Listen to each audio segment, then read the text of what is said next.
Hey, what's up, YouTube? It's Saint Riot, and we're continuing our quality build invasions. I'm making a quality build, equal parts strength and dex, for the most part. And as I play through the game and make this character, I'm invading at different level ranges in different areas of the game, just to sort of get a feel for the activity, see what's going on, and also to just give me a chance to get more PvP in, get more invasions in. And it's been a lot of fun. I actually started playing like this with the Demon Souls Remake. The Demon Souls Remake has a mechanic in it called World Tendency, wherein events in the game in certain levels change depending on how many times you have died or not died as you've played through. And so I would play through the area and beat all the bosses and not die in body form, human form, so that I could get all the pure white World Tendency events. And then I would do a bunch of invasions. And every time I won, I would throw myself off of a ledge somewhere and do all the pure black World Tendency events that way. Anyway, it turned out to be a lot of fun, and now I'm doing my second playthrough of Elden Ring in that exact same way. And man, I love it. It is awesome. This bow that you see me chasing this guy around with, I've stopped using it, and I regret it immensely. I have to get back to using that bow. I found the pulley bow, and the pulley bow looks awesome, but it just can't chase people like that bow could. I think it's the composite bow or the short bow. Hey, here's this +8 Banished Knight's Halberd that just popped up in my inventory one day when I killed an NPC invader and put me in a +8 matchmaking range, even though I didn't have a +8 weapon. But we used it to beat a guy. So, you know, there you go. It all works out.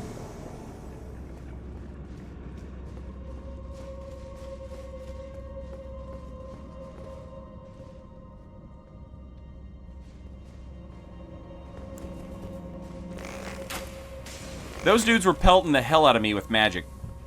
And I don't have Carian Retaliation at this point, which is a crying shame. I know they're going to nerf Carian Retaliation because it just does insane amounts of unintended damage. Again, Revion has a video on this going over like the insane amount of damage that Carian Retaliation can put out. I'm sure they're going to nerf it. I'm also sure they're probably going to nerf the ability for it to self-proc by using glintstone shards or whatever the hell's. Those little consumable items. I'm sure they're also going to get rid of that too. And that's fine. I'll still be running Carian Retaliation. Because again, nothing they can do can ever make it bad. I just love it. I wish, like, every time I see an invasion and I didn't have it yet, I'm like, what the hell? Also, how you teabagging me, bro? You haven't even won yet. If you teabag before I'm dead and you lose, you're going in the montage. And that's what's happening. This is something that'll come up later on in the video.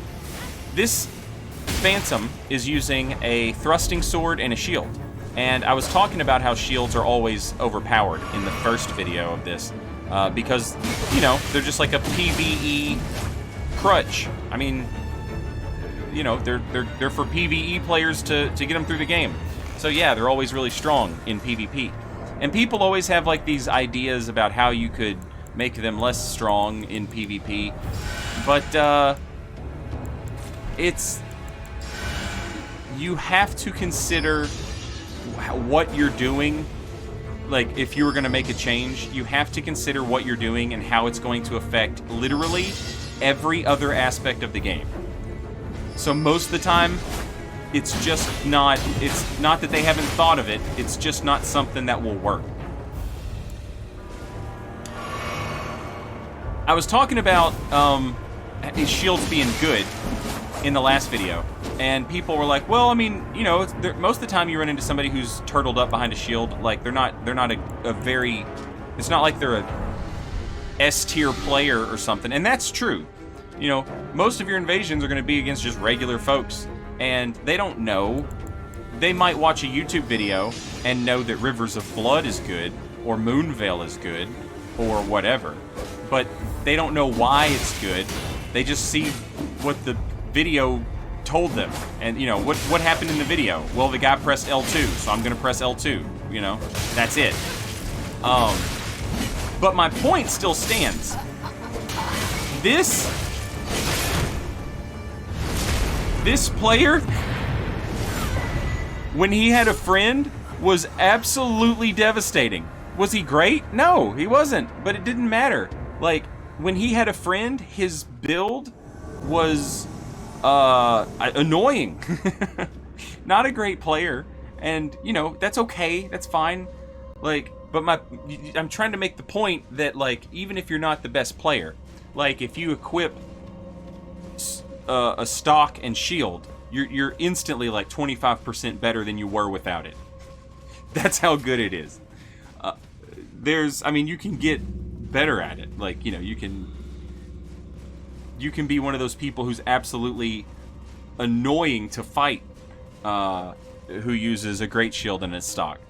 It's terrible. But, you know, even a bad player with a shield and a thrusting sword is capable of killing you, you know? And that's all that matters. And that was my point last time. Not that everybody running thrusting sword and shield is, you know, a tournament ready whatever. That's not my point. My point is it's just really good. Here's another one that's really good. 2 bleed infused curve swords. Here's another one that's really good. You can't roll out of stuff anymore. You can't roll out of gestures. You can't roll out of trying to use an item. So that dude goes to use some item to turn him into a chair, and he gets backstabbed about it.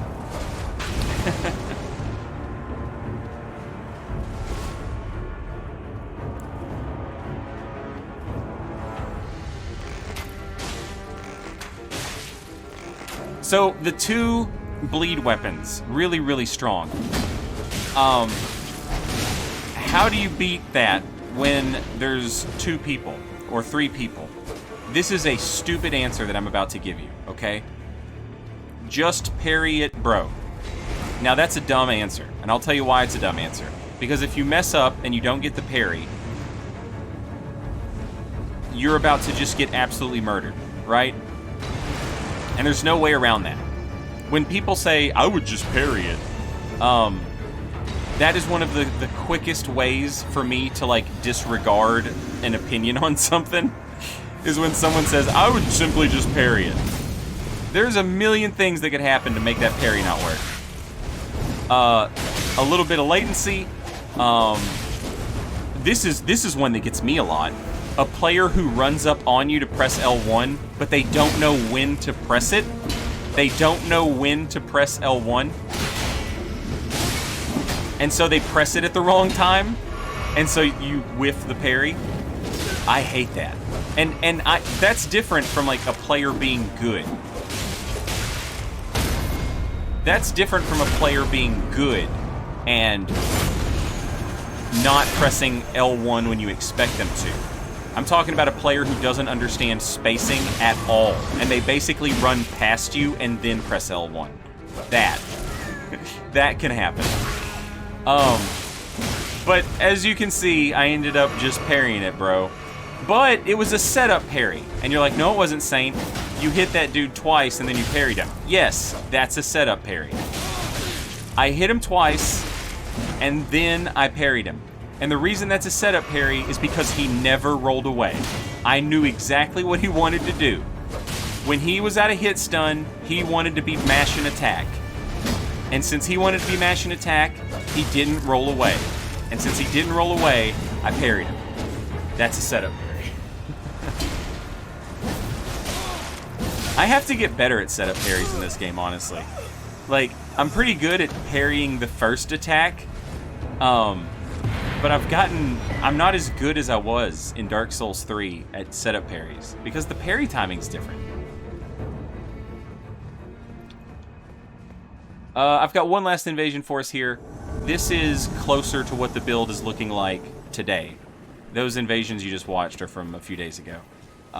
This one is closer to the build being finished. I'll show the build off at the end of this invasion. I think we're at like level 80 something. We're using like plus 19 weapons, I think. And here we have the pulley bow. And as you can see, it just shot through a great shield for 105 damage. So like, that's pretty good. This is another example. I used this invasion clip because this guy had a great shield. And I was just really curious about how he was going to play me.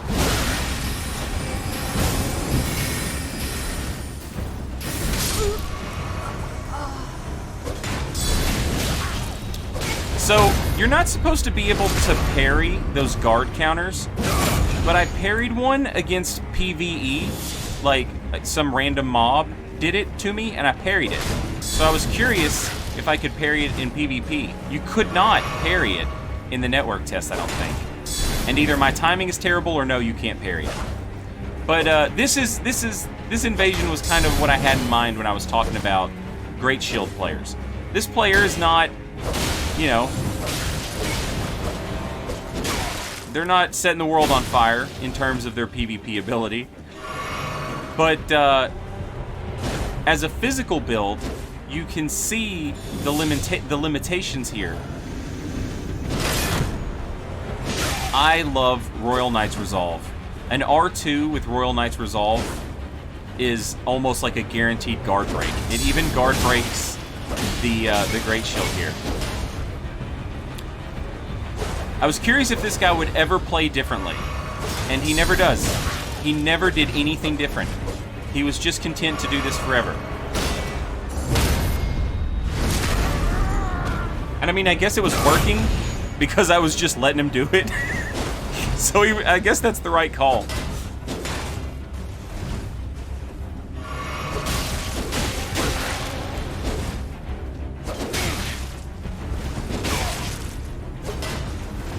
I'm using the short sword here. It's got pokes on the two-handed R2s, which I love. I wish it was on a different sword, but I like the short sword.